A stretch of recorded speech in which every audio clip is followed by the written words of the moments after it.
1. Blog Talk Radio. All right. Hey, Amy, how's it going? It's going pretty well.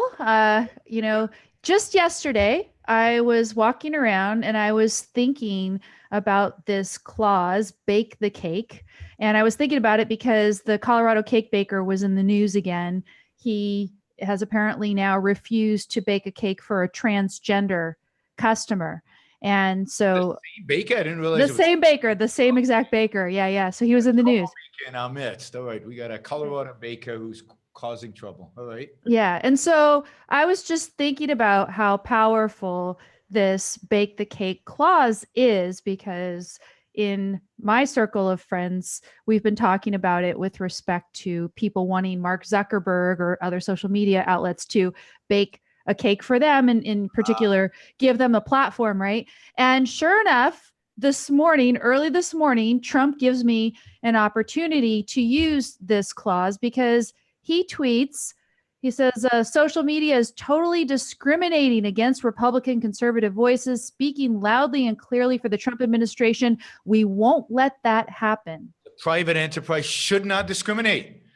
You're Yes. not allowed, says the president. You should not be discriminated. You have to bake whatever cake Trump wants you to bake. Yes. So connect that to his attack on the press.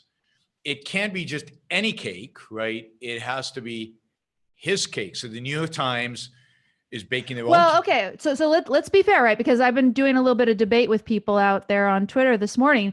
He has a series of 3 tweets about this. In the second one, he tells you that he doesn't know the meaning of the word censorship because he accuses the social media platforms of censorship. In the third one, he appears to call for the social media companies to basically just let everybody publish and let all of us decide. So he wants to, first of all, dictate what that policy would be, but Trump supporters want to defend him because he's saying, look, just allow all voices to be heard. Yep. But everybody, listen to this. Okay. Well, that's the thing, right? Because there's no way he can mean all voices, really. So it's like all voices asterisks. And then it's, well, the government is going to say, well, yeah, okay, you can exclude these voices and you should exclude those voices. Government will be taking control of these platforms. It'll be exactly what I was warning last week, 1984. But I don't want to go on Trump again. The fruits of this for me were that, I got to use the little bake the cake analogy, which I love.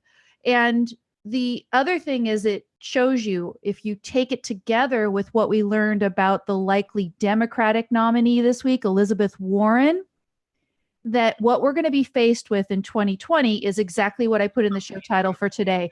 You're going to have to choose whose cake, what kind of cake you want to bake. And as far as I'm concerned, they're going to come to my house and bake my cakes for me. Who's going to bake your cake for you? I don't know. Whoever wins the election.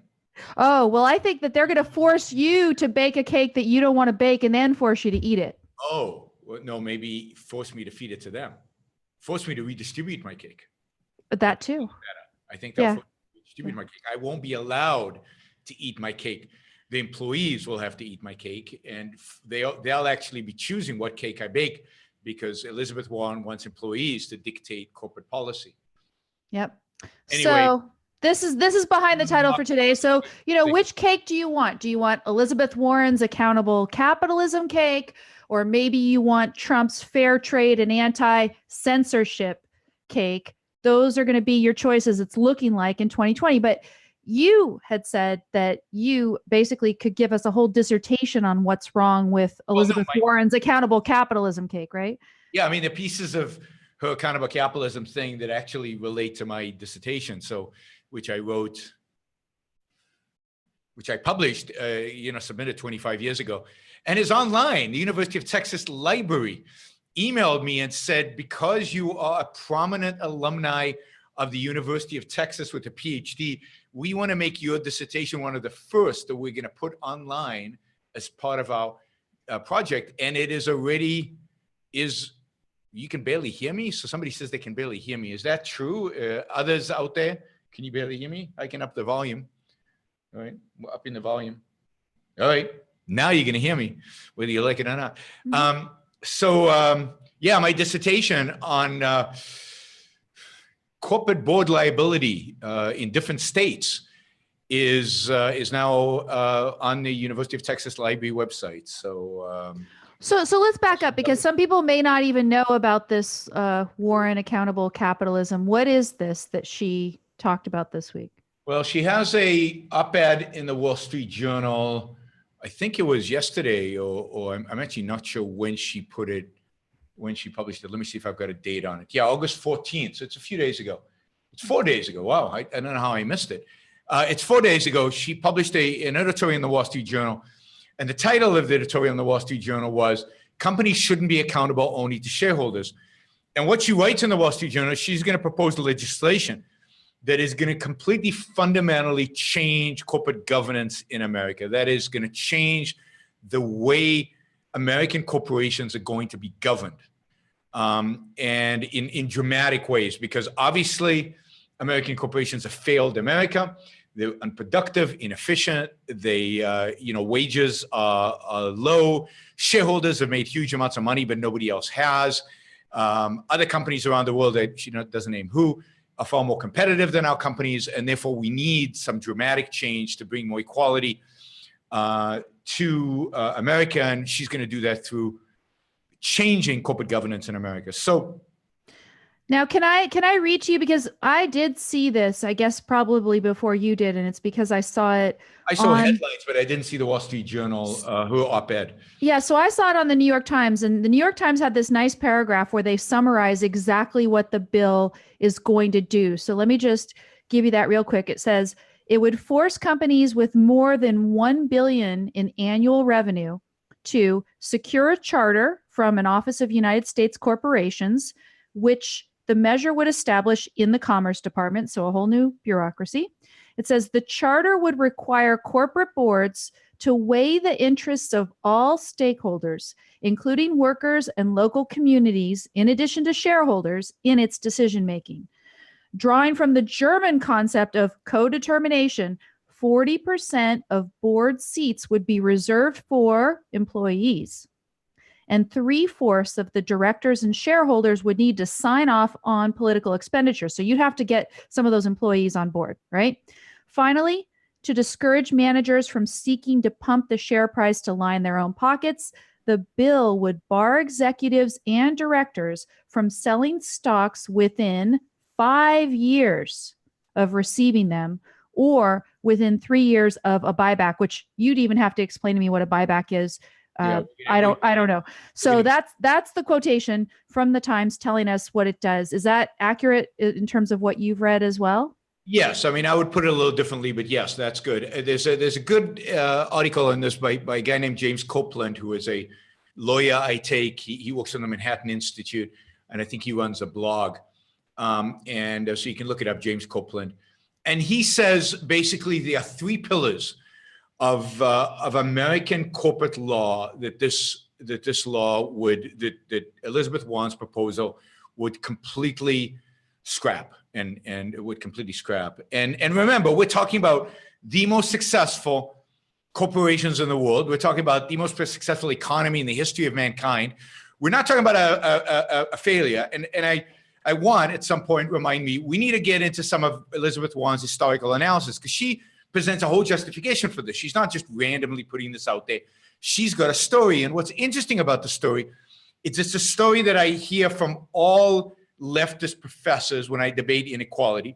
It's a story about U.S. history, which is now part of the rhetoric of the progressive left.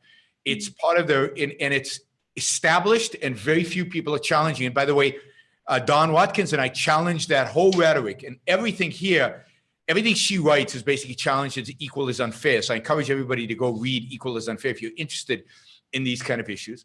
But basically what Warren is trying to do is kind of a form of corporate fascism. It's a form of fascism, a leftist fascism. And that's also interesting. We maybe should talk about this. Is Elizabeth Warren a socialist? And in what sense is she a socialist, or is she a fascist?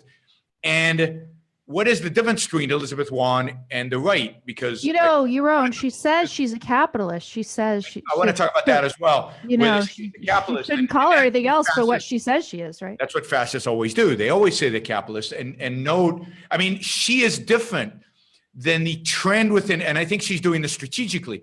she would not call herself a socialist. And I don't think she's on the bandwagon of being a social democrat.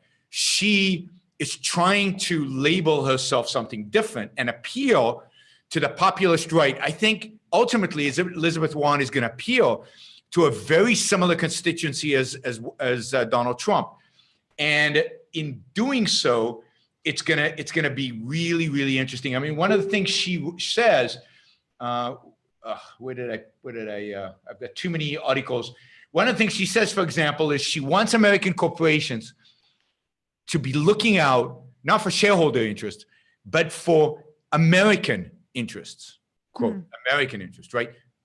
Make America great again. You know, is there a difference? So, I mean, I think she's trying, whether she'll succeed is a different story, to appeal to that same type of populism that Donald Trump appeals to.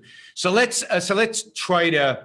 So there's a lot to cover here. One is, what does the proposal actually do? What is her historical justification for the proposal? And then, what is Elizabeth Warren? How do we categorize Elizabeth Warren within our political spectrum? And this is why I think to a large extent our political spectrum is breaking apart.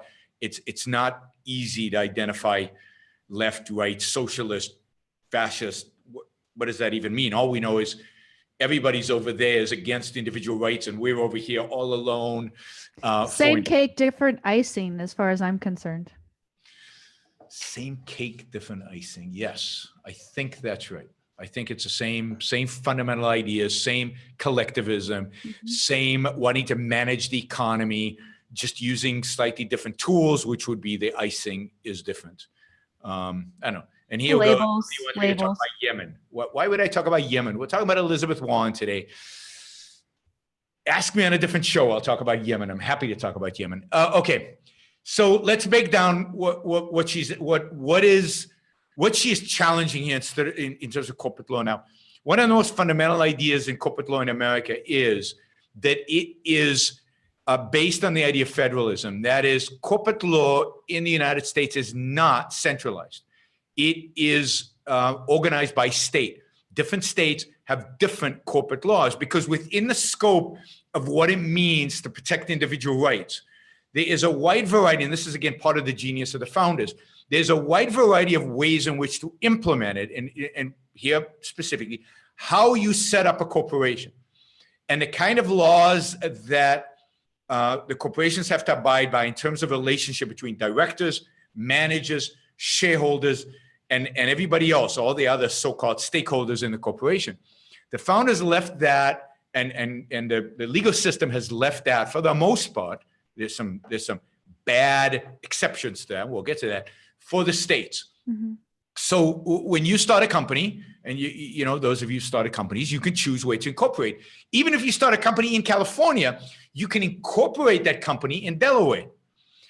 Because is that the best place, by the way, now still, or do you know? Delaware is one of the best places. It's the best place because it has a long now legal precedent in terms of how the courts rule in terms of shareholder lawsuits and other types of lawsuits. It's well established. Kind of, you know what you're getting into when you do Delaware, because so many companies have incorporated in Delaware, and there's such a legal precedent. It's also known as a place that is friendly to shareholders.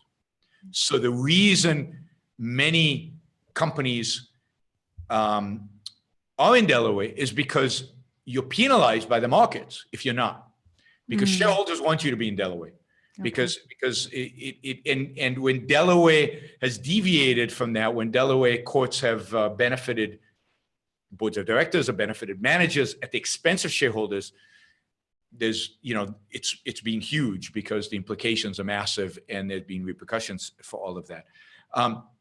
So what happens is states have all these different laws relating to, and actually I did my dissertation, weirdly enough, long time ago, in finance, on the differences between the way states responded differently to changes in corporate liability. So I'm not going to go into this extensively, but in the early 80s, there was a change in the way liability was perceived to affect directors. So they were held to a much stricter liability. So you could sue them for way more things suddenly than had existed in the past. So the courts suddenly opened up and share prices of companies, particularly small companies, particularly vulnerable companies, plummeted as a consequence. And then all these different states passed laws to say, no, we're limiting the liability through legislation. We're going to limit the liability back to what it used to be.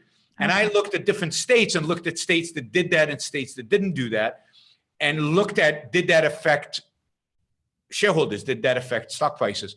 And it did for particular types of companies. And it had a huge impact on small companies that took on a lot of risk, where being a director, you were likely to be sued. So it matters. And the competition between states, one of the things James Copeland mentions is the competition between states is actually a competition for improvement. Because if you don't protect shareholders are going to put pressure on managers who are going to then reincorporate to a different state. And states get revenue from incorporation in their states. They have no incentive to have companies move. So what Elizabeth Warren wants to do is, if you're $1 billion company, no state incorporation anymore, one set of laws. Oh, wow. Incorporation, basically. You're under a federal charter. She takes away that competitive pressure, that evolutionary process, that idea that that corporate law, it can be a moving target, that precedents in the courts can set different corporate standards. And she wants to have now one standard. Now, if we lived in a completely rational world in which, our Congress was run by legal philosophers, and all right, maybe, but even then, I think the idea of federalism for certain issues is a good idea. That is, that states there is a choice. But in the world we live in today, you want to give Congress one bill, regulates all corporations exactly the same. Now, we already have that to some extent. Securities law are national. Many other laws that affect regulatory laws obviously are national, although some regulations are state. There are national regulatory laws, and none of those are good. Securities laws should not be national. They should be associated with where you incorporate or when exchanges, or should there be security laws should be very minimal to fraud and things like that. So we've already federalized a lot of this stuff. She wants to federalize the essence, the essential characteristic of how corporations function. So that's one. Right. And as you said, the way she wants to do it is she wants to turn all billion-dollar companies in revenues, not in profits, in revenues, into what is called a beneficial corporation. Now, beneficial corporations exist. 34 states have beneficial corporations. Beneficial corporations is a type of incorporation. You can voluntarily, when you incorporate, you can choose to incorporate as a so-called beneficial corporation. If you choose to incorporate as a C Corp, then you're bound by the idea that your fiduciary legal responsibility is to maximize shareholder wealth. That is, you're running the company for the benefit of shareholders. That's the law. Right? If you incorporate as a beneficial corporation, you're running the company for the benefit of, quote, stakeholders. Stakeholders, yeah. Yes. Now, I have no problem with that. If you want to start a corporation and you announce in advance that you're running it for the sake of stakeholders, shareholders beware, right? Owners beware. Then it's out there. Everybody knows about it. As long as you have the option, that's fine. There are a couple of companies that Warren identifies as run as incorporated based on benefits corporation. I think is it one of those like Patagonia, one of those really sports apparel brands, and then I think Kickstarter is actually a beneficial corporation. Okay. Fine. If it makes sense. I don't think it'll make sense. I don't think it'll ever be successful. I think one or two companies can do it. Most companies can't. But there's options. 34 states, I think, have the option to have a beneficial corporation. She wants to make that, force it on all businesses. Now, I can guarantee you that if that happened, stock valuations would decline substantially. Now, to make sure that these companies are beneficials, yes, she wants to make sure that 40% of the board of directors are going to be what do you call it? Employees. Employees. So this undercuts two other aspects that are crucial to corporate law in America, which again, James Copeland identifies. One is the primacy of shareholders. Corporate law, except for these beneficial corporations, which are minor and insignificant in the big picture, the board and manager's fiduciary responsibility is to maximize shareholder wealth. Everybody is aligned. This is why she criticizes the fact that managers have a lot of stock.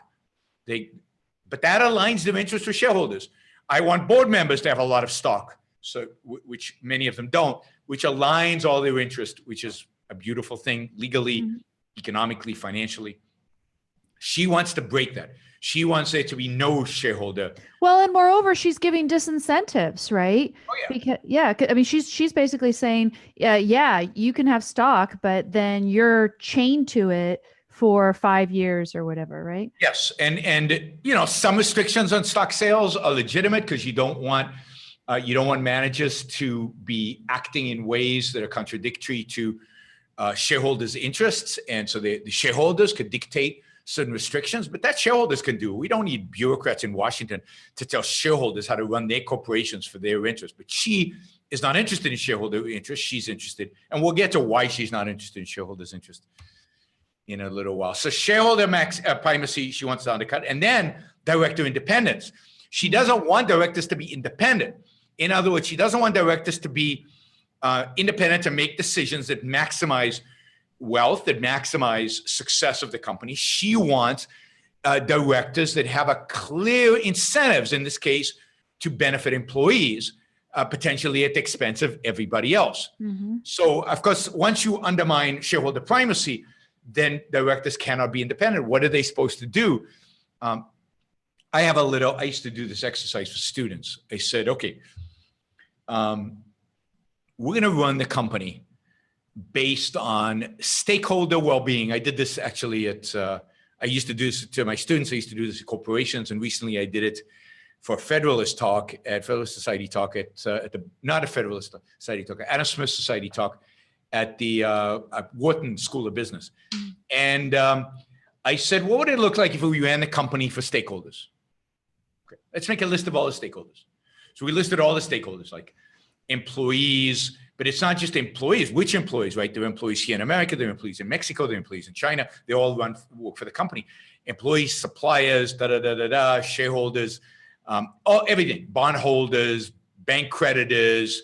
They're probably 40, right? The environment, in quote, Right. the communities, right? And you list them all. And he said, okay, we're not going to make a decision, right? It turns out that if we want to maximize efficiency and profits, we should close our Michigan plant, like what's her name, Harley Davidson, and build a plant in Thailand, right? Build a plant in Thailand. Sure. What do we do? How do we decide this? And so what we do is we go through every stakeholder, and we put a little plus or minus sign next to their name, right? So does it help employees? Well, not the American employees, that's a minus. What about the Thai employees? Well, that's good for Thais, but of course we're America first, so do we care about Thai employees? I don't know, that would be a globalist perspective, right, to care about Thai employees, so maybe we don't count them. What about our suppliers? Is it good for them? Well, the suppliers in Asia would prefer if our factory was in Asia, but the suppliers in the US prefer, but we don't care about suppliers in Asia, so what do we do? What about our bank? Well, our bank wants us to be safe, wants us to make money. Maybe they prefer we go to Thailand. What about the community? Oh, they don't want us to move, but the community in Thailand, we don't care about them because we're not globalists. What about our shareholders? Well, they want us to move to Thailand because it's more efficient and they'll make more money. What about some employees? What about our most productive employees who we would keep even if we moved the plant to Thailand? And now they're going to make more money because we'll have more profits and we'll be able to give them more of the piece of the profits. And they go visit the plant in Thailand, and Thailand's a cool place to visit. Oh, they have a plus. So some employees have a plus and some employees have a minus. And then you go through this and there are a million different, right? And you say, okay, now make a decision. This sounds so much like something I used to do with my students, which was trying to simulate what a utilitarian calculus a la Bentham would look like. Absolutely. And I used to do it with the option of, should I cancel class on a particular day or not? And I'd go through all the people who might care about And my dogs and stuff too, I would, put them in, but I would put quantities, right? So it'd be like, my dog would be excited to a factor of 10 because I could play with him more or whatever. And, go through all the sentient beings that would be affected. This is it. It's impossible on its face to do this type of calculus, first of all, right? So did anybody come up with the idea that this makes any sense? But it's not, because at the end of the day, there is a way in which this all gets solved. And Ayn Rand tells us how it all gets solved, because you could do the same calculus in a mixed economy. This is how a mixed economy functions, right? This is how pressure group, thuggish politics functions. The unions come in, the crony corporations come in, the pressure group of this whatever comes in, and everybody comes in and they sit around the table and I want this and I want that and we want this, and that's stakeholders. That's how you run a stakeholder thing. And how do the politicians, how does anybody ultimately determine it? Well, it's determined very simply by those people who carry the biggest stick, the people who yell the loudest, who bang on the table the hardest, who have a bigger gun, in a sense, who can bring the most voters out to vote for you or against you. It's the people with the most pull. That's why Ayn Rand called the mixed economy an economy of pull peddlers. That is what stakeholder, quote, capitalism, stakeholder corporations is pull peddler corporations. It's whoever yells at the CEO the loudest, whoever can hurt the corporation the most if they're not happy. They get their way. The board of directors have now 40% employees. They don't have a majority, but now they can threaten. Now they can cajole. Now they can yell. Now they can shout. Now and who are the others? The others are so-called independents. They're probably. I wonder how many boards of directors Elizabeth Warren sits on. My guess is she does. Certainly, when she was a law professor, she probably did. So the others are probably leftist academics, some former politicians, and then one or two businessmen, token businessmen who actually care about maximizing profits. That's what a corporation looks like under a scheme like this. Now, it can't function well. Now, the only country I know of that has this, and it semi-functions okay, but I think because they cheat, is Germany. In Germany, unions have, and this is where she stole this from, unions have about 40% representation on every board of directors. But the thing about Germany is, how do I say this? It's Germany, right? Germans have particular characteristics, and it's much easier to achieve unanimity in Germany. It's much more people much more succumb to authority, much more likely to succumb to authority in Germany than they are in the United States. I think CEOs are just as powerful in Germany. They just disguise it by, using unions to, So basically they put the pressure behind the scenes to get the votes. Because again, I'm going back to that paragraph from the Times, and it says, okay, well, 40% of the board seats are going to the employees.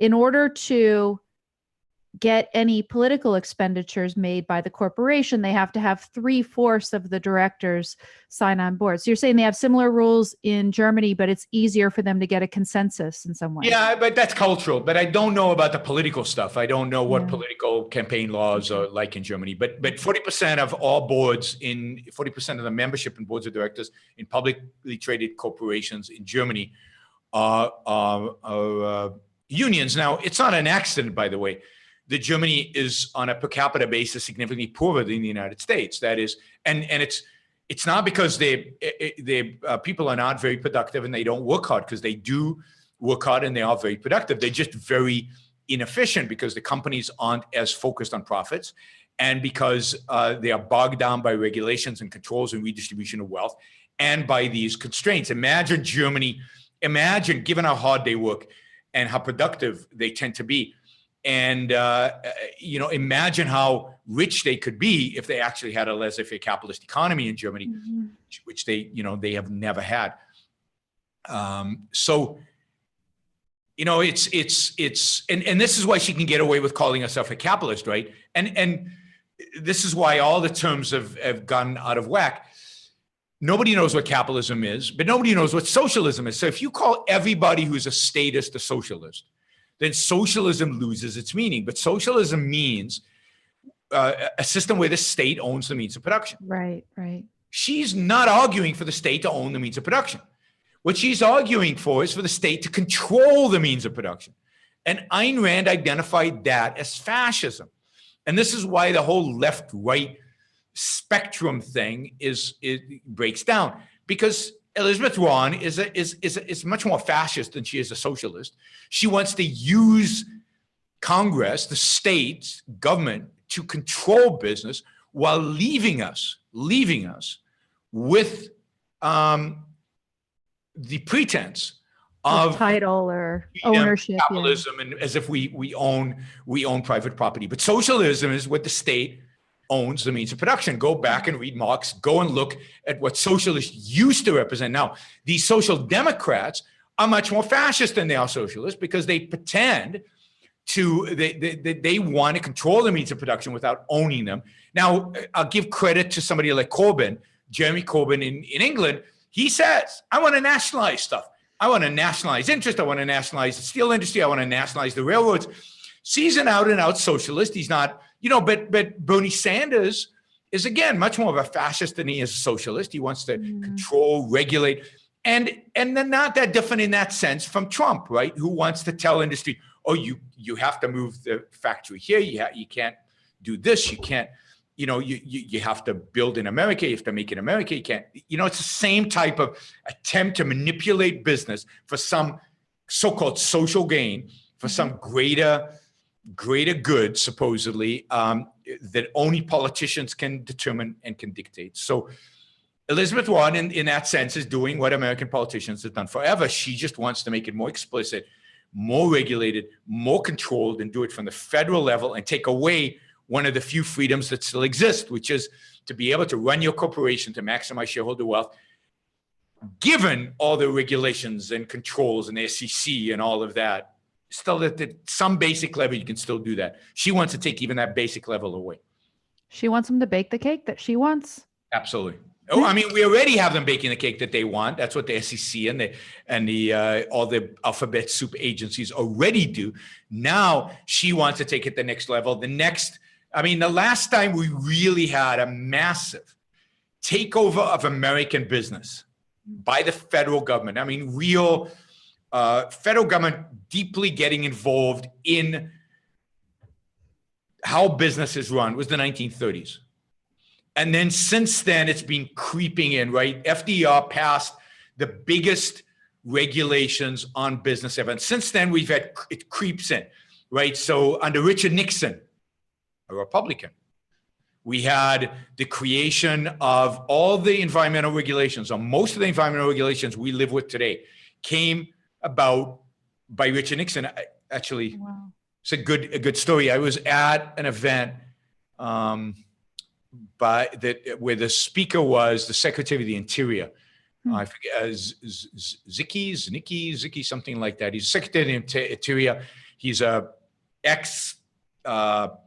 SEAL Special Forces guy, very senior, was in Fallujah, and obviously a very, very successful guy. And now his Secretary of the Interior is from Montana, gives him credentials because he's from the wilderness.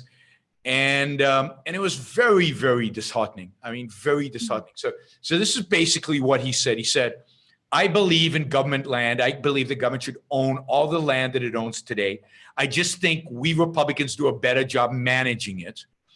He then said, I believe in all the environmental regulations that we have today. He said, after all, most of them were passed under a conservative, Richard Nixon. And these regulations are good. It's just that the left has perverted their implementation. They have distorted how the regulations are being implemented. So I want to move it away, and so I want to better use federal land and give ranchers more access to it. I don't want to do away with federal land, God forbid. He said, I am a huge advocate for the Endangered Species Act. I just want to better regulate it, because it turns out that it's impossible to take a species off the list once it's recovered. I want to be able to take them off as well as add them. So every one of these regulations, he said, I am all for this regulation. I just want to manage it better. And this is partially my objection to when people say, oh, Donald Trump is deregulating a lot. Mm-hmm. What he's doing is he's legitimizing these regulations. And what he's doing is better managing them. But he's not questioning any of them on a fundamental basis. So they're all going to be around when the next Democratic president comes about, and they'll all be reversed. Nothing will change. Yep. So it was really a fascinating talk. It was very frustrating. I'd given a talk earlier in the day about what capitalism really means, and then this guy was doing, talking about this, and it was frustrating. Anyway, Elizabeth Warren, right? Yeah. So basically, you were saying that this sort of control did come about also under Nixon in terms of the environmental regulations.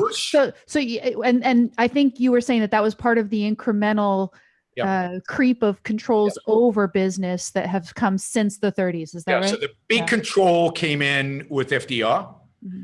Think about the Securities Act of 33 and 34, and then a bunch of other regulations, mainly of finance. I mean, FDR really truly believed, and unfortunately, a lot of the American people really truly believed that finance was at the core of the Great Depression. And also FDR believed, I think justifiably, that the way to control American business is to control finance, is to control securities markets and to control banking. Right. Massive regulation of security markets, most of which, 90% of which have never been overturned, only been added to. Then maybe 80%, some has been overturned, but probably only 20%. Then you get it creeping in, particularly under Nixon, then under Bush, right? Notice all Republicans. Very little creeping regulations. I mean, Jimmy Carter deregulated, Reagan deregulated in meaningful ways. Carter and Reagan actually deregulated in meaningful ways.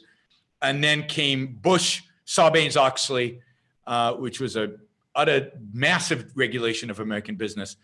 And now we've got Trump, who's not doing much either way, deregulating at the agency level, but not at the federal, not at the legislative level. So now we got Elizabeth Warren, who really wants to do bigger than Sarbanes-Oxley. So I would say this is equivalent to securities legislations of the 1930s. She wants to go back to FDR. And remember, FDR is a favorite president of many Republicans, many Republicans, including Newt Gingrich. Newt Gingrich has said many times publicly in major speeches that he is a great admirer of FDR, not just as a wartime president, which you could argue you could admire certain aspects of FDR as a wartime president, but more than that, as an economics president, as well as the guy who brought us out of the Great Depression, supposedly. All right, so this would change the corporate landscape completely. It would change everything. I found it interesting. Somebody did an analysis. This is Scott Shakeford. I don't know where Scott. I think this is in Reason. Scott Shakeford did this analysis of Amazon, and he said, take Amazon for example. So and this is your point, and you should ask me explicitly about the stock buybacks. We'll talk about that, right? She says one of the problems with American businesses that they buy back stock. So they have all this revenue, it comes in, they have all these profits, and they use those profits to buy back stocks. And this is horrible, and all they care about is profits and shareholders, and they screw employees and they screw everybody else. Life is awful in America today because of if they buy it back, is it because if they buy back the stock, then they retain more control over their own decision making? Is that why they would want to do it, or why? No. So the fundamental reason corporations buy back stock is they don't have anything better to do with the money. So let's say let's say you're Apple right now. I can't remember how much money Apple is sitting on. It's sitting on some unbelievable amount of cash. If they invest it in the bank, they can get, I don't know, 2%. So what would ideally Apple want to do with that money? Ideally, Apple would want to do with that money is invest it in new products that could generate more return on those products than the Apple stock generates without those products. Because let's say Apple generates 10% a year on its stock. It generates more than that, but I don't know what the number is. I'm just going to say 10%. It's a nice round number. And let's say I now invest in a new, I don't know, what don't they have? A television set. Apple has not produced a television set. Not the set. Yeah, not the set. Okay. And let's assume this television set will only produce a 5% return on investment. Well, but right now Apple's producing a 10% return on investment. So if I gave shareholders the money back, they could invest a 10% in the Apple stock itself, which is higher than the 5% I can invest the money for them. Now, if I had a project that I invested in that could generate 12%, then I'm going to invest in that project, and Apple shareholders a benefit because the average return on Apple stock will go up above 10, and the stock price will go up. Yeah. So Apple shareholders will benefit. But if I can't use the money to generate a higher return than the Apple stock is generating today, then I shouldn't hold on to the money. Sitting in the bank at 2% is a travesty, right? And now Elizabeth Warren would say you could pay employees more money. But if I pay employees more money and they don't become more productive because of it, and therefore the return on investment doesn't go up, then again, I've wasted shareholder money. Yeah. So I pay my employees enough to maximize their productivity given the cost so that I maximize profits, because the job of a corporation is to maximize long-term profitability, which means to maximize shareholder wealth over the long run. That's the beauty of American business. Instead of trying to maximize that chart that I gave before of all the stakeholders, we have one goal only. Every corporate decision is made based on one goal. Is this maximizing long-term shareholder wealth? And that's hard to figure out. So now what happens to the money, right? So I don't have good investments. Can I ask a question though? Yeah. Why are there no good investments? Because the thought that came to my head was maybe there aren't good investments because of what government's already doing to them. So it's taking away the ability of them to find good investments for this money. And that's true. But it's also true that when you become very large, like Apple is, largest corporation in the world, it's just hard to come up with new ideas. Okay. And when you're making as much money as Apple is making, it's just hard to deploy that money effectively. Think about the scope of what the CEO of Apple, what's his name? Tim Cook. Tim Cook has to deal with today. Yeah. I mean, you need to be close to a genius to manage Apple.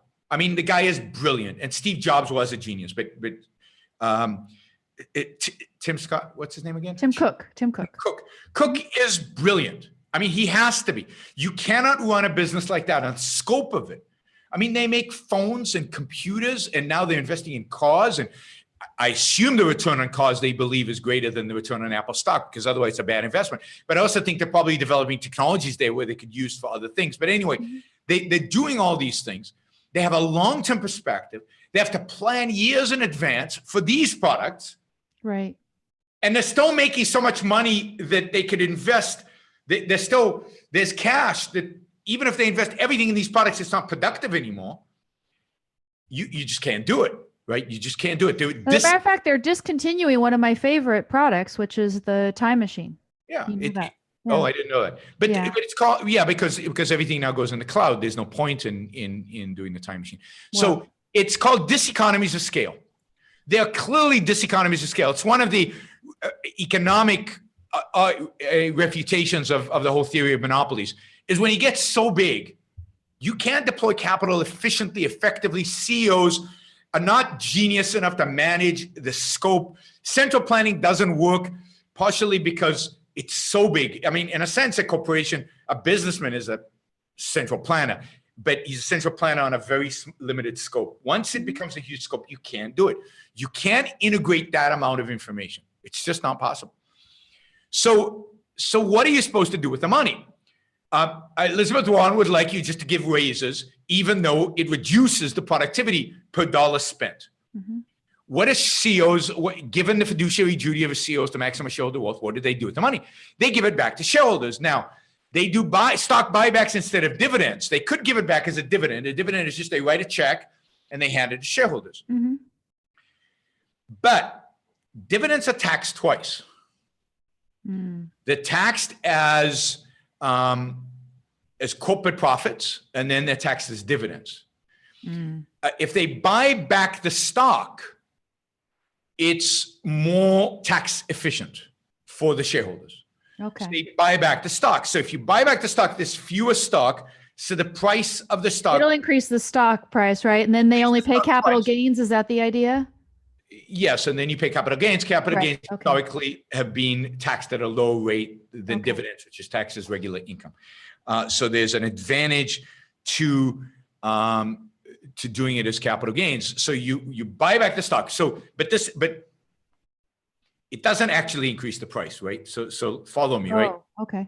So it reduces the number of shares, but if the company's worth the same amount, right, the price of the stock should go up. Right. But the amount of cash the company has gone down. So its assets have gone down. Okay. So the stock would actually go down. So actually, it has very little effect on the stock. You know why the stock actually goes up?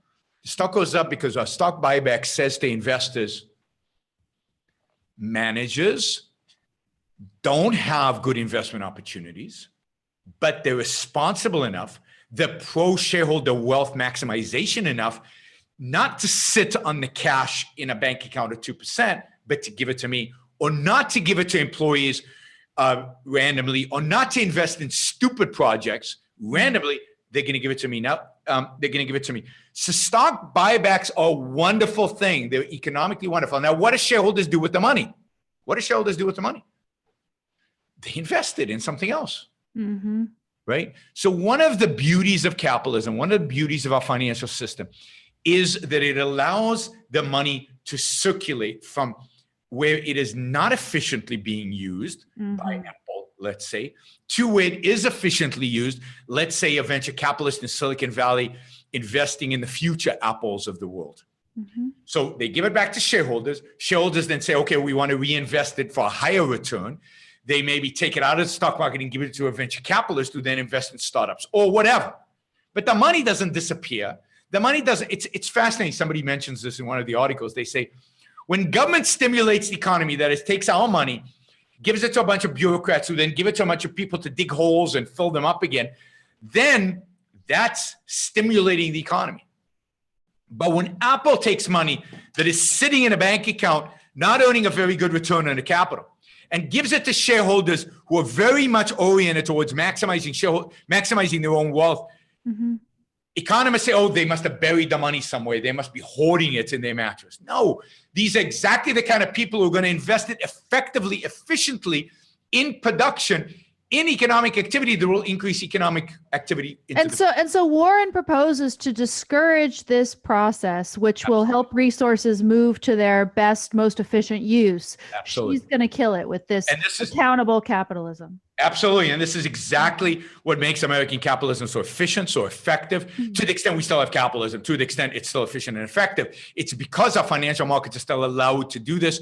Stock buybacks are a beautiful thing, even particularly when very large. So let me tell you what happens when you don't have stock buybacks, because Elizabeth Warren, one of the things she says in her Wall Street Journal article, and one of the things I see all of these leftists say, they harken back to, and conservatives do this as well, by the way, they harken back to a beautiful era in American economic history.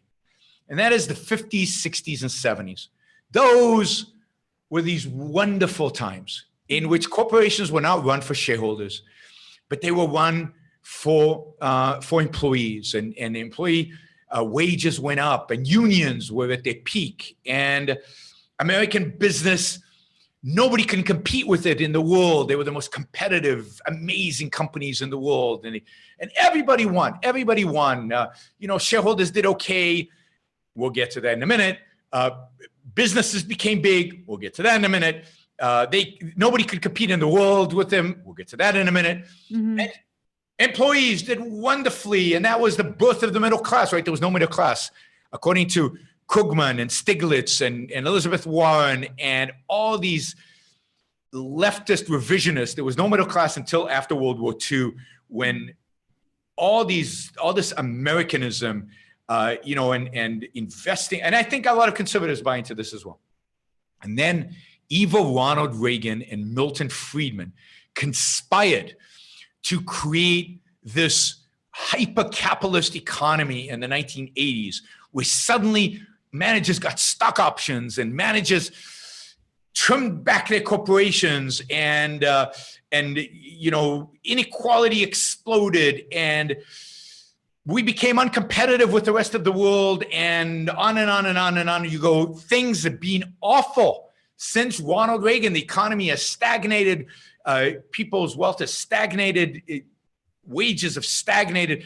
Things have been horrible since that time. And what's amazing about that story is that it completely reverses history. It completely turns history upside down. So it is true. It is true that, what happened after the 1950s? Why do you think American businesses were so successful after the 1950s, in the 50s and 60s? Not so much in the 70s. We'll get to the 70s in a minute. Why were they so successful in the 50s and 60s? Was it because of the post-war boom or something? Why was there a post-war boom in America? Just because the government spent so darn much on Not the so military much, effort? No. but why was there no competition to American business in the post-war? Why were American business the only businesses that were successful in the post-World War? We embargoed everybody in the world? I don't know. No, because we'd blown everybody up to smithereens. There was nobody okay. to compete with us. Who was going to compete with us? The two most productive countries Japan in and the world. Germany, right? Japan and Germany, the Soviet Union, and all of Eastern Europe were communists. China, which today competes with us, was communist. So there was communism was dominating the world, so nobody was competing with us. And the leftists would like to hearken to those days where American business dominated the world because of communism. And then Germany had just been crushed. So there was nobody to compete with us in Germany. Right. Japan had been flattened. So there was nobody in Japan to compete with us. See, yes, American business was the only business in the world. And as a consequence, one of the things that happened was American labor was in a very, very good competitive situation to be able to say, you want us to work hard? Pay us more. Because you couldn't move a factory to anywhere else because there was no way to move. That your property rights were not being protected. And, Germany had been devastated. They were too concerned about building up their own thing so there was nowhere to go. There was nothing to do. So, yes. I was going to say some of the workforce have been killed off, unfortunately, too. A lot of the workforce had been killed off, certainly in Germany and Japan and in the United States. Yeah. We were the only game in town. And not only were we rebuilding America, but we were rebuilding Germany and Japan. Remember the Marshall Plan? There was an equivalent plan in Japan. So American businesses were going to Japan and Germany and building them up.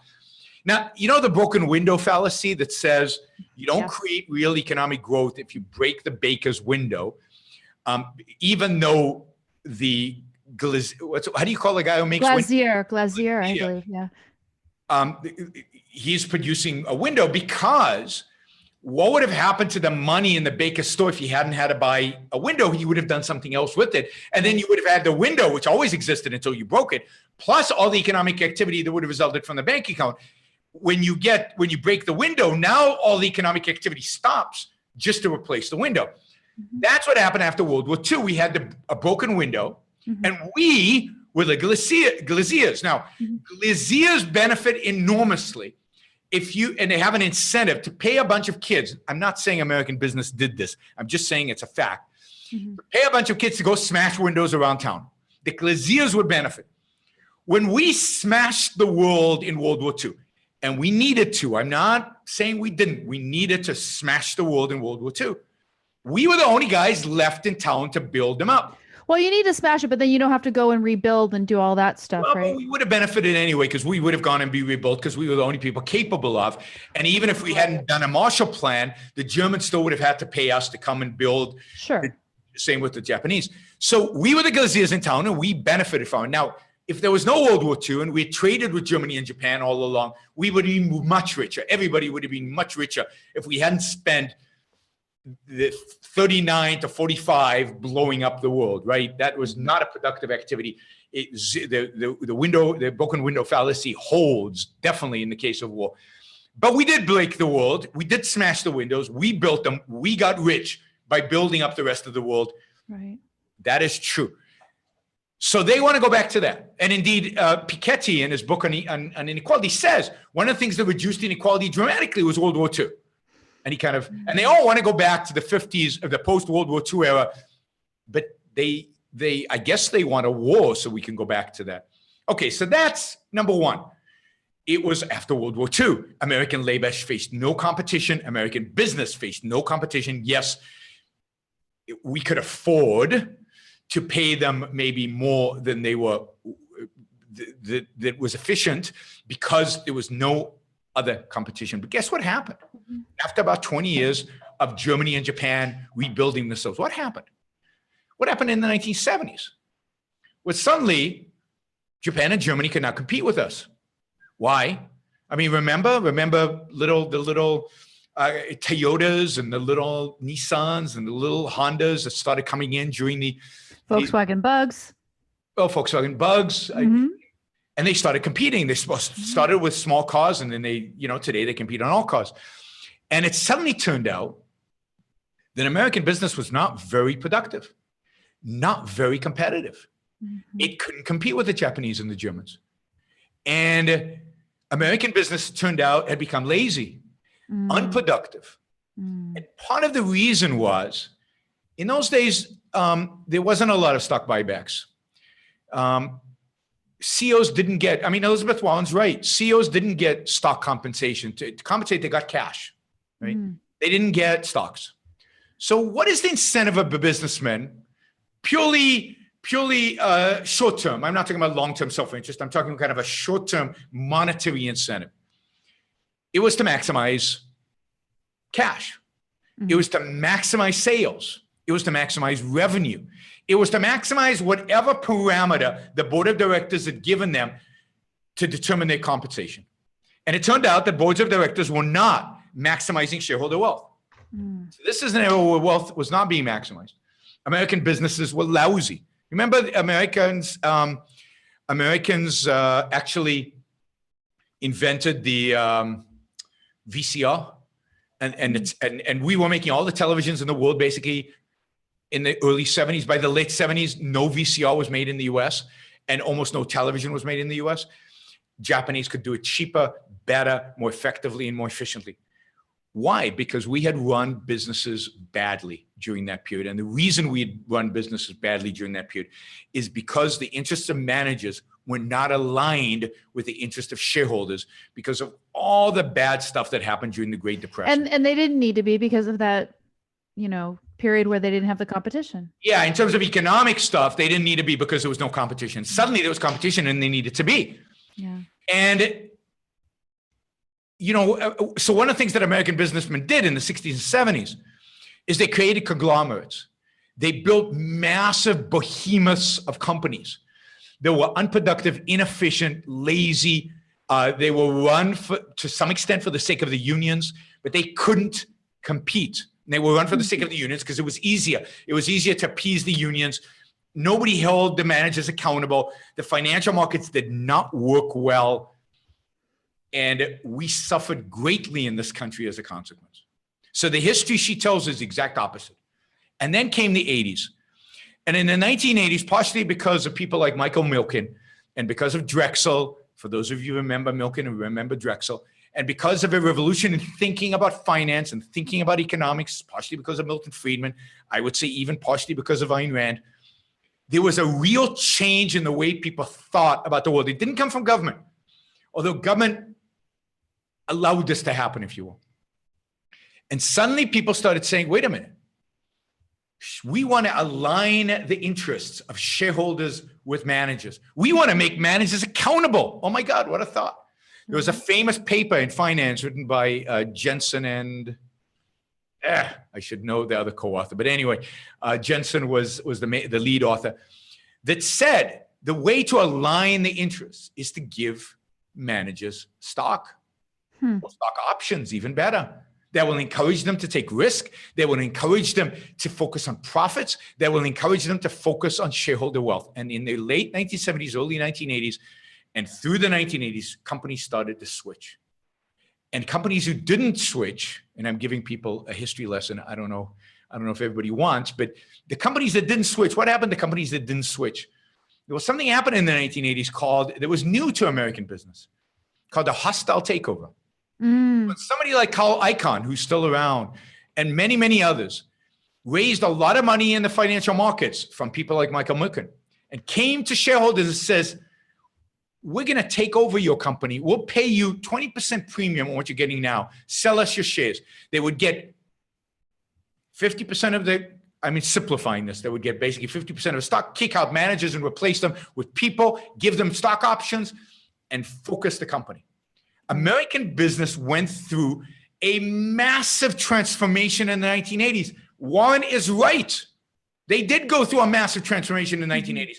They went from staid old conglomerates, inefficient, unproductive, losing in the global competition, to the most productive, efficient companies in the world in the 1990s. The 1990s showed massive economic growth. Not only that, but as part of that process, capital was freed up from the staid old businesses of the Midwest and put where? Into Silicon Valley. So I'm talking too much. I feel like well, no. So this is all good. And your point is that Warren is going to put the brakes big time on any of this progress that was made. Make it reverse it. Yeah. She wants to take us back to the 50s. And I would argue that to some extent, Donald Trump wants to do the same thing, right? Everything should be produced in the United States. We have a global supply chain today. I often say, where's the iPhone built? And people say China, right? And that's just not true. It's assembled in China, but where's it built? Right. Well, it depends, right? How many different countries contribute products? It's not even countries, right? Countries is a collectivist way. How many different companies in different countries contributed to the creation of an iPhone? Wasn't it like 60, 70 something? Something like that, yes. Yeah. Right? Contribute. So there's a global supply chain. It's so beautiful. I know I'm a globalist. You don't need to tell me that. It's so beautiful to see how different companies are specialized in minutia but today to move products from country to country is so cheap because of the shipping revolution that the world went through. Yes. So we can move things around the world at almost zero cost. And we can then construct the most efficient, the most productive products at the cheapest cost. And who has guided all this? Who has guided this revolution? U.S. corporations, they couldn't have done it in the 60s and 70s. They only did it when they became focused on shareholder wealth. So of course, Harley-Davidson should move their plant to Thailand. And they probably won't move everything. They'll probably still design the motorcycles in the United States. But if they can make them more effectively in Thailand, given tariffs that Donald Trump is causing countries to put on, then they should move it to wherever it is most productive to produce. Business is such a beautiful thing, and the global supply chain is such a beautiful thing, and it's all a product of shareholder wealth maximization. And not only that, but we've exported shareholder wealth maximization.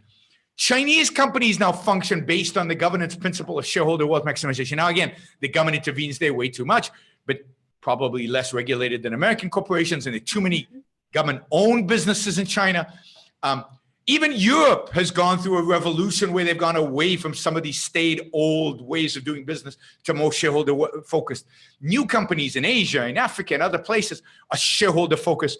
This has been one of the most beautiful advances that we've had since the 1980s. And Elizabeth Warren wants to reverse all this. Right. So now we see what Warren has in store for us. And I guess Reason says that it's, putting this plan out there, the way that she's putting it out there may improve her chances of being the nominee or maybe even winning. And so my question for you is, if you have to make that decision and decide if you're going to vote to bake, you're gonna bake Trump's cake, or you're gonna bake Elizabeth Warren's cake. Which cake? Make that decision. There's no way. No. If it gets to that, I don't want either of those cakes. I want a different cake. I want a lemon basil. I don't want to make the mental effort to make that choice unless I have to make that choice. That is, if it's an election. But they're both bizarro, crazy nuttos. Now Warren is far smarter than Trump. So seeing them up on stage together would be a lot of fun in a sick, perverted kind of way. but I have no desire. I mean, she's much smarter than Clinton. She's much more ideological, much more scheming than Clinton. I think there's no accident that she's putting this out now. She wants to see kind of what the results. She wants to position herself as the front runner of the Democratic circles. She's the most intellectual candidate for president that I think we might have ever had. She's a law professor. She's smart. You remember supposedly Obama was a law professor, but yeah. Well, yes, and Obama was not stupid. Right. Obama was not stupid. Right. But you remember Obama's "You Didn't Build That" speech? His most famous, most important speech of his whole presidency. Guess who actually gave that speech a couple of months before Obama? Right. Elizabeth Warren. Elizabeth Warren came up with a lot of that terminology. The whole idea, the whole Rawlsian idea, it's not an accident she's at Harvard. The whole Rawlsian idea of you didn't build that. The whole idea of egalitarianism and hiding the egalitarianism under the guise of so-called capitalism, which is what she's trying to do. She's trying to position herself as not Bernie Sanders, but yes, Bernie Sanders. She's not going to call herself a socialist. She's going to call herself a capitalist, but she is going to advocate for fascist policies, leftist fascist policies. But then, I don't know what left and right have anything to do with these things. She's one kind of statist, and this is kind of statist. She's going to run, and she's partially trying to set up this historical rhetoric, this historical story, because it's so crucial to the leftist cause. It's what all the intellectuals talk about, and it's wrong from beginning to end. It's wrong. It's upside down. What makes America great today is shareholder wealth maximization. That's what makes American business great today. And unfortunately, again, it's being attacked by both sides, and you can see it even with the Facebook attacks on Amazon. Think about Amazon. Mm-hmm. Think about what Amazon has done from both the left and the right's perspective. I mean, obviously, Trump hates Amazon and attacks Amazon and wants to regulate Amazon. Mostly because of the Washington Post, I guess. But also because I don't know. Because Amazon's bigger than him and more popular than him, and Amazon is this amazing story because Amazon makes very little profits, and yet shareholders have benefited enormously because they believe the profits will come one day as Amazon's take over more and more and more and more markets. Sales have gone like this. Profits have barely gone like this. So in a sense, you could argue that Amazon has invested in stakeholders and not in shareholders. But of course, it's done it in such a smart way that shareholders all benefit. And of course, at the end of the day, and I didn't say this earlier, there's no conflict between stakeholders and shareholders. If you maximize shareholder wealth, employees are better off, suppliers are better off, they actually get paid, bondholders are better off, everybody's better off. Actually maximizing shareholder wealth, it's like actually being an egoist makes the world around you a better place. If everybody was an altruist, the world would be horrific. But if everybody was an altruist, the world would be a better place. Well, and so then here's the question, right? Because one of the big stories that happened this week is that Cuomo goes out there and he's making some speech, and he just stupidly makes the comment during his speech, America was never that great. Yeah. And the response from big time conservatives on the web from Glenn Beck was, well, no, America was great. Why? We fought a war. Yeah. So we saved the world. Yeah, we fought a war. That's what makes it great. And now we feed the world. So Glenn Beck's answer is, yeah, America was great. Why? By altruistic standards. It's what we do for the world. When somebody writes back to me on Twitter, they say, well, is saving the world always altruistic? And I said, no, a particular instance of saving the world isn't necessarily altruistic. Like you said, we should have fought World War II. Yeah. But if you evaluate the greatness of America by an altruistic standard, or, by the standard of whether you save the world, then that is altruistic. That's what altruistic. So a particular act of saving the world, no, not necessarily altruistic. Evaluating America's greatness by whether you save the world, that is, and that's what he's doing. Do we change the world? Do we save the world? Do we feed the world? Oh, well, that makes us great. Well, and of course, Cuomo's doing the opposite. He's saying we had slavery, we interned the Japanese, we massacred the Native Americans, we did all these things. We've never really been great. And so if your standard for greatness is a list of concretes, then there is no way to tell whether we're great or not. It depends on which concretes you look at. Sure. And the left will look at some concrete. Some people look at other concretes, the right, the middle, whatever. You can't come to a consensus. And there's no abstract methodology to figure out what this greatness means. Mm-hmm. But if what greatness means is creating the basic structure for the greatest human flourishing in human history, then yeah, America was great. Whether America is great still is a question, but a question mark. But America was great because was it flawed? From the beginning, it's always been flawed. But does that flaw reduce its greatness? No, because it fundamentally changed history in that the founders created a country that allowed most individuals, not all individuals. If you were Black, you certainly couldn't have this. Even if you're a woman, but most individuals to flourish under its system. And of course, the system also made it possible to eradicate slavery, yes, give women equal rights, and to give it all. So America is in a set of ideas more than anything else. And those ideas are great. The problem is neither the right, Glenn Beck, nor the left, Cuomo, knows anything about what America is. And Donald Trump, when he says make America great again, doesn't know what America is. So they can't make America great because they don't know what America is. I keep futzing with this. Well, and that's really the problem, right? So when Warren comes out there with her accountable capitalism, the Republicans again are going to have no answer.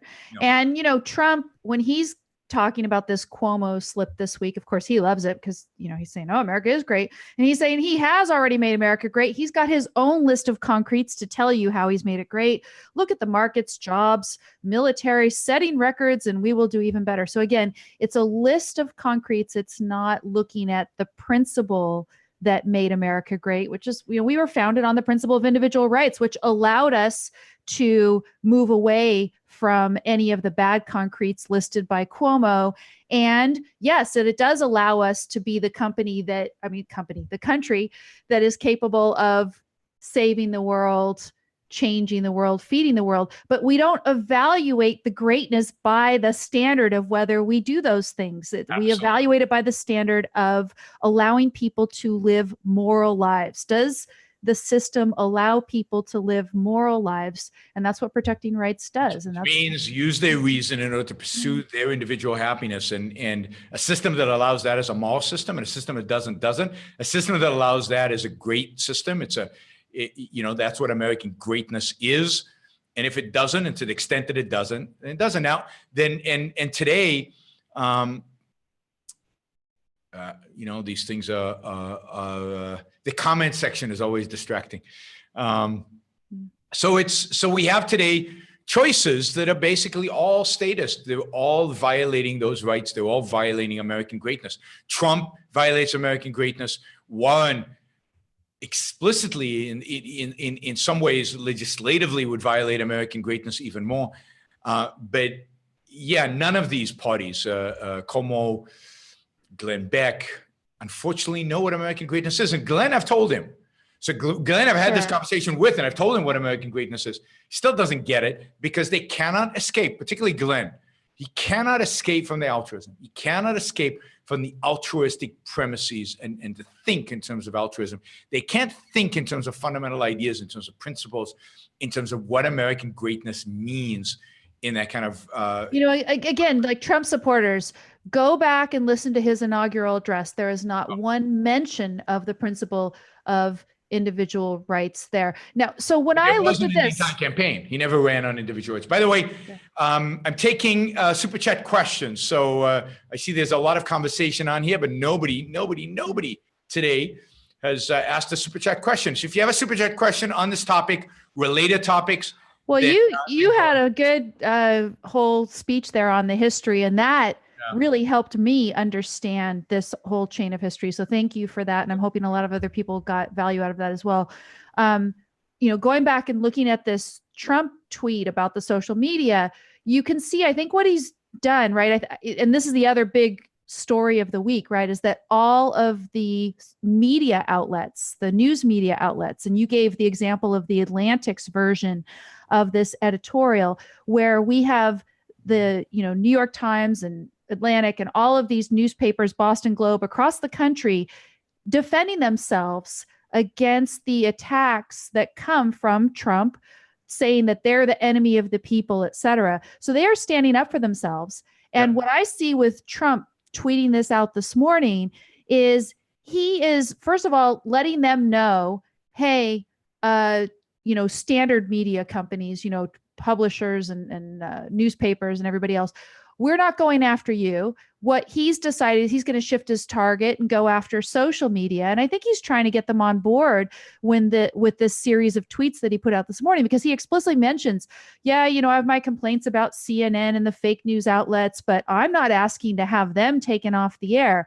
And he's saying, I'm going to, he says, I'm speaking loudly and clearly for the Trump administration. We won't let that happen. That meaning the companies discriminating against Republican and conservative voices. So he's sort of letting the traditional media know, you're okay, but you're okay, but support me on this. And they do support, because this all is go after the social media together. And I'm telling you, Yaron, I see this, and I'm in my mind, I have the fantasy about I want a different kind of cake. I want the lemon basil cake. But what I really want is for these social media companies to have in their back room somewhere a big red shrug button, So like Zuckerberg, he sees this happening. This is actually going to happen. Trump is going to say, Zuckerberg, you got to bake my cake, right? And Zuckerberg, wise enough to know that this is just fast tracked to 1984, regardless of what Trump says about all voices. And shuts it all down. Right? Yeah. So he hits that shrug button, and then, you go onto Facebook for your 50th time in a day or something because you're addicted, right? And what you see on the page is, something like, I'm wearing my Wyatt shirt, my Ellis Wyatt shirt today. Come and take it the way you found it. It's yours, or something. And it's like some really hokey, bad graphic one page website. And that's it. And that's all that there is. Cool. But this is the problem.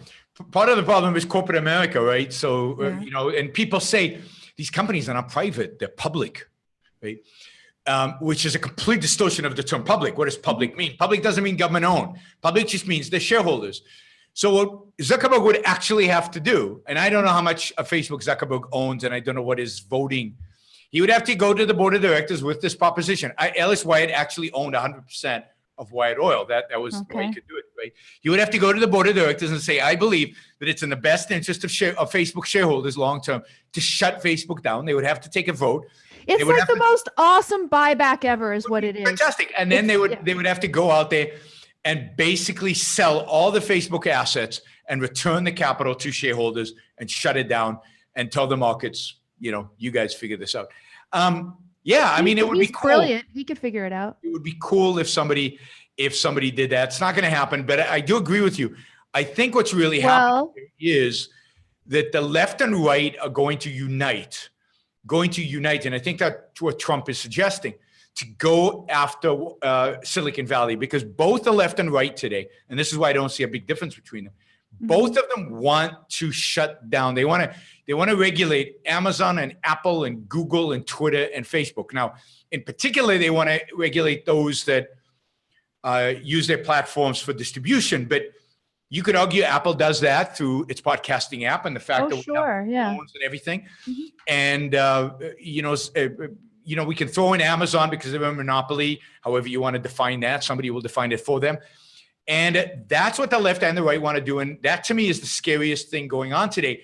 And I think if the Republicans lose the House or Senate, which they might in this year's election, it could happen this year, then I think that Trump is going to look for things that he could do with Democrats. And I think there are a few things that he can do with Democrats. One is this: regulate Silicon Valley. And two is healthcare. Something approaching single payer type healthcare.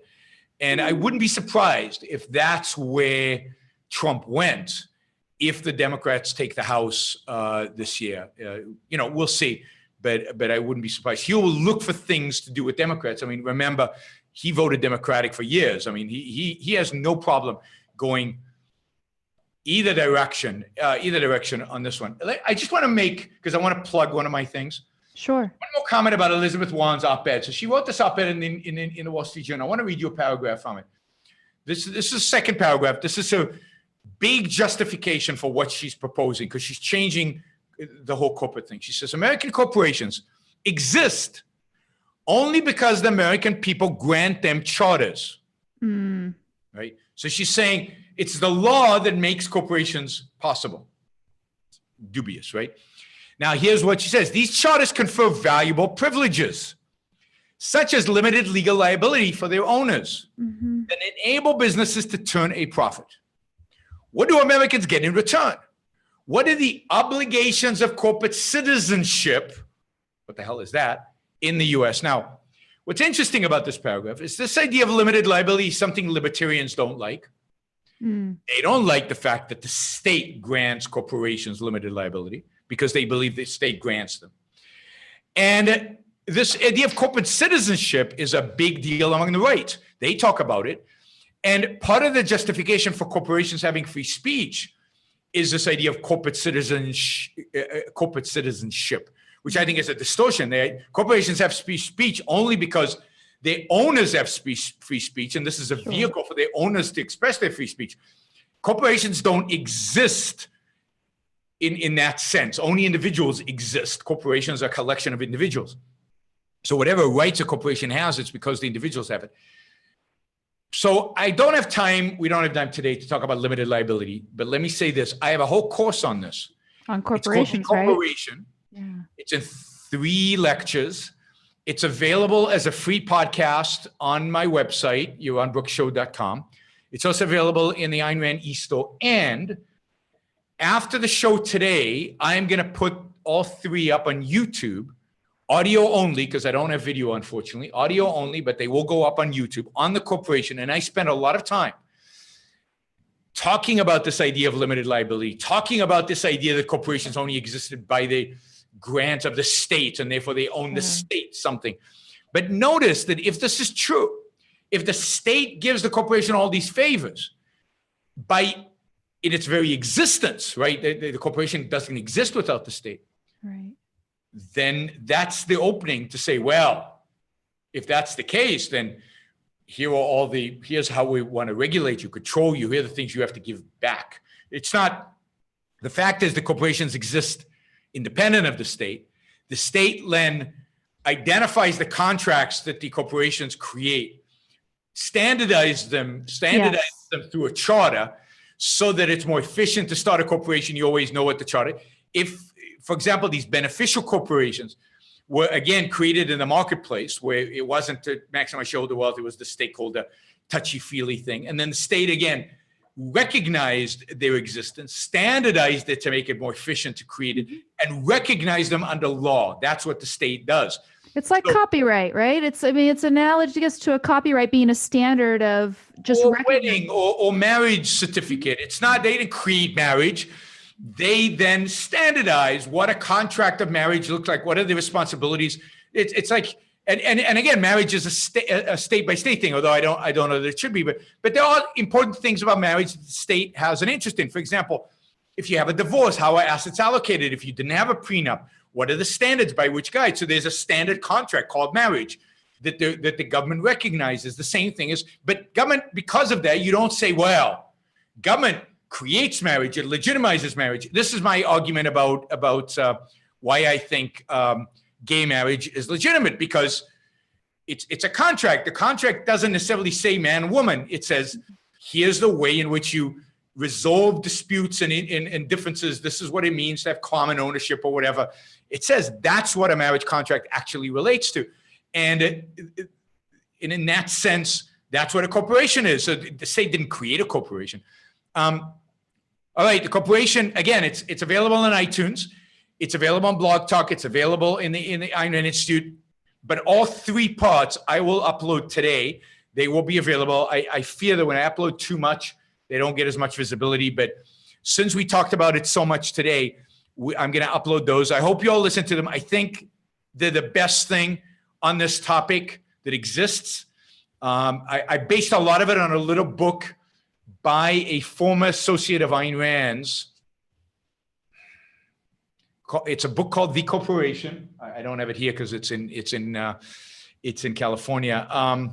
What is the name of the Ayn Rand associate who taught at Stanford University? He was one of the so-called collectives. I apologize. I have no. It's Carl Hess. Carl Hess. Who the hell is Carl Hess? He was a part of Hessen. Thank you. Okay. Not Hess. Hessen. Robert Hessen. Excellent little book called The Corporation by Robert Hessen. It's hard to find because it's out of print, but you can get it from Amazon used. I think I got it used. I've got a couple of copies. So a lot of my course is based on the books. If you take the course, I don't think you need to read the book. I cover almost everything he covers there. I think the book and my course are the best stuff you can read anywhere on The Corporation. And it debunks the libertarian, conservative, liberal, socialist arguments about limited liability, about where corporations come from, about why corporations are not creatures of the state, why corporations are not thugs, why corporations should maximize shareholder wealth. I cover a lot of what I covered today, but in greater detail. So it's there. Watch it, share it, subscribe to my YouTube channel, please. Subscribe to Amy's YouTube channel. Support us on Patreon, right? I still have a few things I want to hit quickly, if I could. Could I? Maybe an hour and a half. All right, go for it.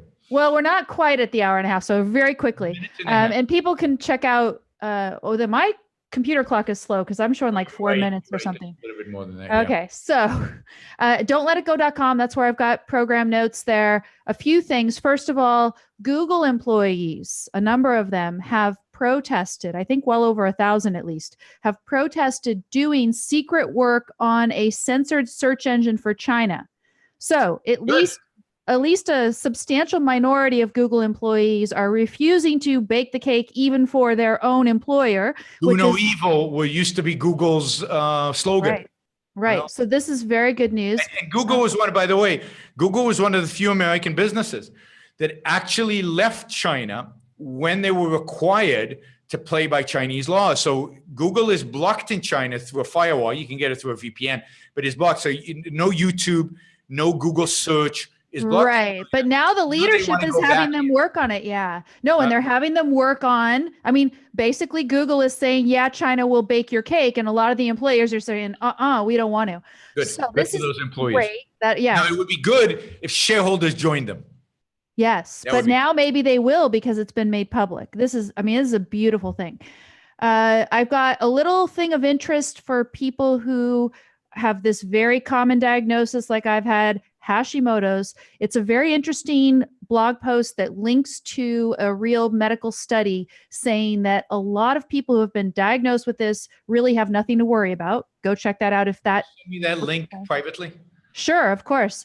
It's in the program notes. I have the link in the program notes at the blog, so you can always check it out.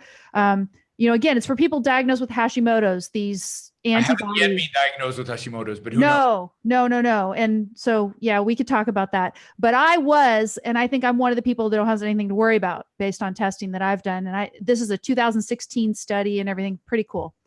There is just a follow-up from last week. Alex Jones is alleged to have destroyed evidence that is relevant to the defamation charges that he's facing in Texas. Of course, that hasn't been actually proven and adjudged to be true in the court of law yet, but there is a motion presented on the basis of evidence that he has actually destroyed videos and other things that were evidence of him committing defamation. Interesting. Take a look at that. And then you would maybe get a kick out of this. Remember, months ago, you had to tell me, I didn't even know that this was real, that there was going to be a parade, a military parade. Yeah. I know. So Trump a military parade in the United States of America because he was jealous of Putin. Ugh. If that doesn't turn you off, President Trump. Anyway, he's canceled it now. Yay! Yeah, he's canceled it. Because it was too expensive. Too expensive. Any price is too expensive. Yeah. I can't think of anything more statist, more, anyway, it's a military parade. The only time a military parade is justified is after a war and you've won and you want to celebrate the victory. And even then, I think it's in bad taste. But a military parade in a time of peace, They wanted. I have to admit, that freaks me. It's one of those things that freaks me out. There are a few things like that, and Trump like hits all the buttons. Yeah. It's so fascist. It's so authoritarian. It's so, Stalin and Hitler and Putin, and it's so the state showing off its weapons. And what are these weapons? What is the purpose of these weapons? Blow stuff up and kill. Yeah, I want those weapons to exist, but to defend me, not to. I don't want to celebrate them in peacetime. Anyway. So kudos to them, just like the kudos to the Google employees. Kudos to the people in the military who gave him this hefty price tag and made him cancel this nonsense. I think they wanted to cancel it, and that's why they boosted the price tag in order to force him kind of to cancel it, because nobody in the military, I think the military is better than Trump, and they didn't want to actually have a military parade. I just read somebody says that Jordan Peterson, states that social media should be regulated as a utility. So like AT&T. Oh, no. And so Jordan Peterson thinks the same thing. And it really is getting, the right and the left. Ted Cruz wants him to bake the cake too. If you want to look at actual cake baking, it's kind of questionable. No super chats today. I don't know what happened to you guys. No super chats. We were very single tracked. And the other thing too, maybe, is because we were mostly criticizing Warren. And that's something that most of the audience is quite on board with, right? Yeah, and I gave them a history lesson. I guess they don't have any questions about history. They should have a lot of questions about history. You can't know the future or the present without knowing history. And I said, there's a lot to ask about what I said, but I'll leave that for another show. You can ask about. Well, but I've had this experience. The essence of what Elizabeth Warren is doing is attacking the profit motive. And the beauty, the interesting thing that's going to be, the scary thing that's going to be, is that there are a lot of people in this country, left, right, and center, who are going to support her in attacking the profit motive, because the profit motive is, Ayn Rand identified it. The profit motive is at the core of of morality. It's at the core of what makes business moral. Profit is essentially moral, and but altruism, Christianity, the left and the right, they all, to one extent or another, hate the profit motive more than they hate even profit. And she is at the forefront of attacking the profit motive, and she will do it, and is doing it in the name of capitalism, to further undermine and undercut the concept. And this is going to have real force in the culture. So she's not going away. These ideas are not going away. These are going to be the dominant ideas out there in the culture, unfortunately. And the right has nothing to say. There were a few good articles about this, but again, from a moral perspective, defending profit is hard. Certainly for a altruist, it's impossible. And that's why the right is going to be very hard. And a lot of people on the right are going to join her. They're going to support her. That's unfortunate. That's my pessimistic story of the day. Okay, well, so what? On the optimistic side, we are fighting for a better future. So okay. Yes. Yeah, on the optimistic side, go share this show. Yes. Go contribute to our Patreon account so we can fight Elizabeth Warren and lead the vanguard of real capitalism. Okay, wait. So I'll tell you. How about this? I'll give you a little bit of optimism. First of all, I thought the Google employees would cheer you up a little bit. And I also like the military brass saying, no, sorry, you can't have your parade as cheap as you think you're going to get it. Okay, so this is good. When I'm out there using that bake the cake analogy, out on Twitter this morning, I was having a back and forth with a prominent conservative on Twitter, Adam Baldwin, the actor. Okay. And I'd met him before and everything. He follows me, but I keep thinking any second he's going to stop. Right. Every so often we have these run-ins. And when I explored the bake the cake analogy with him a little and kind of showed him that even though Trump initially is saying, put everything on the platform and let the people decide, that really he doesn't mean everything. And it's just a matter of time before the government takes it over. And it's 1984. It gave Baldwin, I think, enough pause. Me drawing this analogy, it gave him enough pause so that he didn't attack me as continuously for as long a time and make fun of me as much as he did the last time I debated him. So, little bit of progress. Yeah, and I'd say this, and this will turn some people's stomach tough, but it's good news. I thought this week's massive scope of editorials defending free speech in all of these newspapers, including the one I posted on Facebook by The Atlantic magazine, were very good. Some of them were excellent, some of them were mediocre, but generally bringing to the forefront the issue of free speech, attacking President Trump and his comments about the press as the enemy of the people. All good for the press for standing up for themselves. Good for The Atlantic for writing an editorial that was actually quite good in terms of, I don't know what just happened. I hope we didn't lose the stream, but I see you. I hear you. I think okay. We're good. Well, I'm wondering if you're still streaming to all those okay, looks okay. The one in Atlantic I thought was pretty good. There's a lot more to say about free speech, but I thought they did a good job. It's great to see the American people, hey, mostly on the left, standing up to President Trump on the issue of free speech. Mm-hmm. And that's why he was forced today to say this morning, as you noted, oh no, I'm not going to shut down CNN. Yeah, they forced him to say that because they called him on it. Good for them for calling him on it. I'd like to know, the other story I posted today is a New York Times story about people I know in China standing up to the Chinese government, writing against the Chinese government. It's a think tank called Unilaw in Beijing. They've had me speak there a number of times. The government has gone after them. They shut down their offices. They've taken down their website. And yet this week they had a major article published by a leading intellectual in China criticizing the Chinese government. Now, how would I ever have known that this article had been published? How would I have ever known that there are people in China advocating against the Chinese government, if not for, drumroll, the New York Times? Yes. You can criticize the New York Times all you want, but the fact is they're the only people who have any reporters. Mm-hmm. They're the only people who actually have people around the world reporting on what's going on. They're biased. We know they're biased.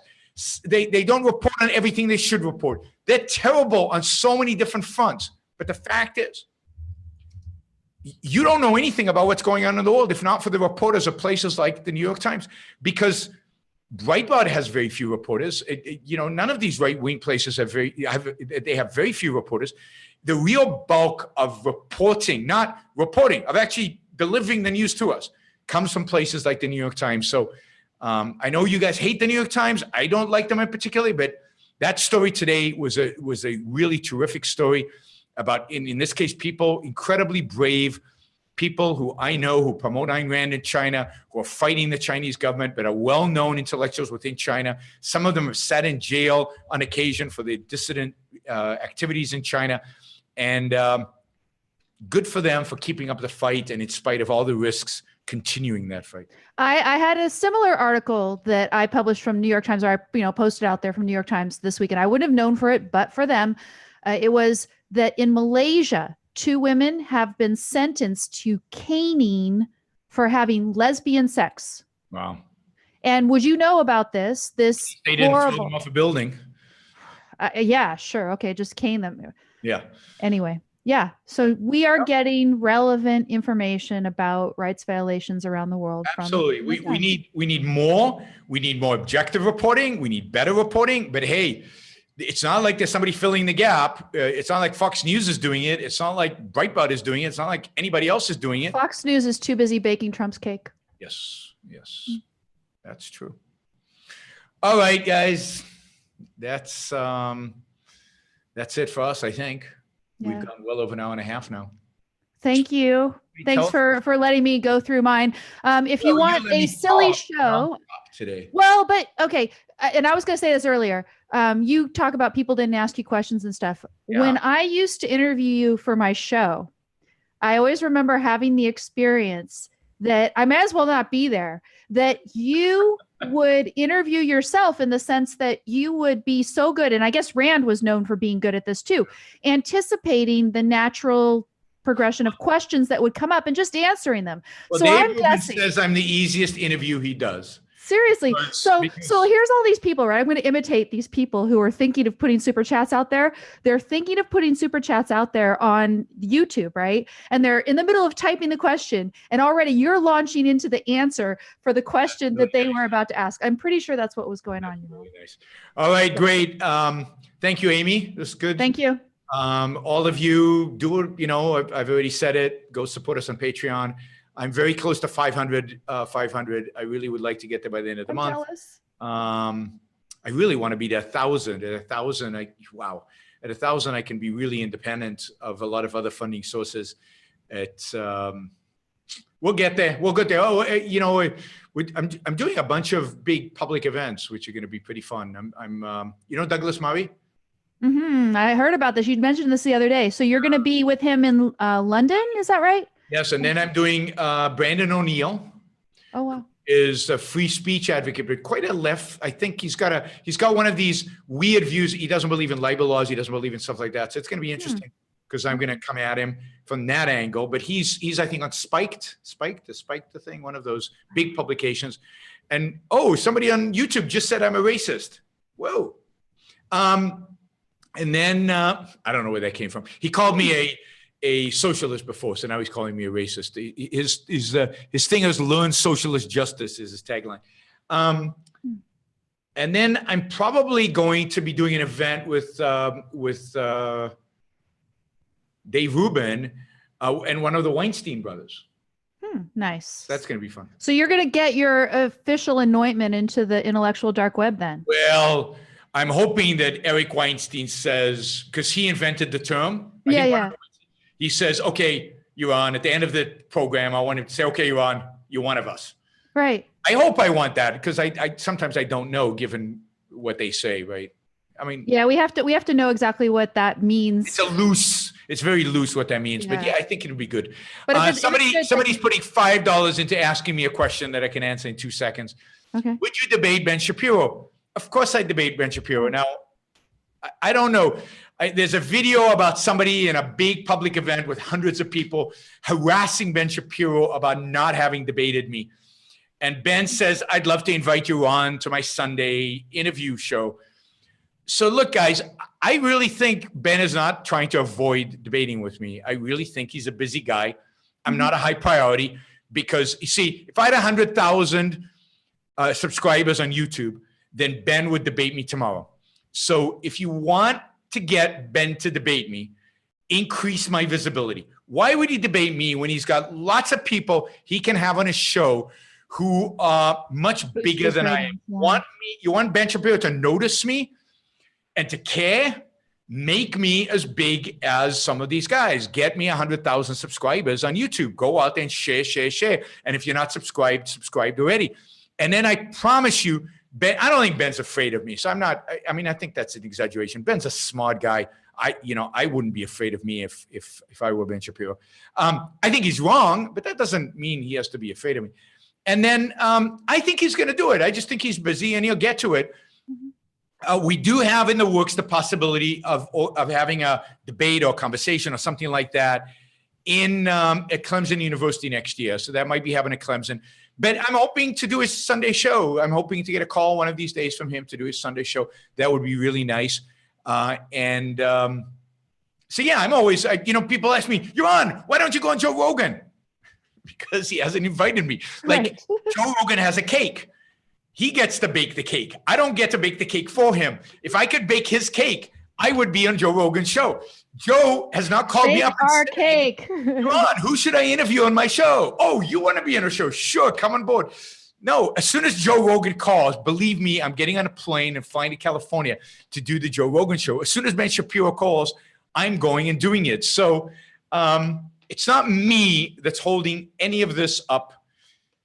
It's these guys. I'm not a high priority, and I'm not a high priority because I'm going to blame all you guys.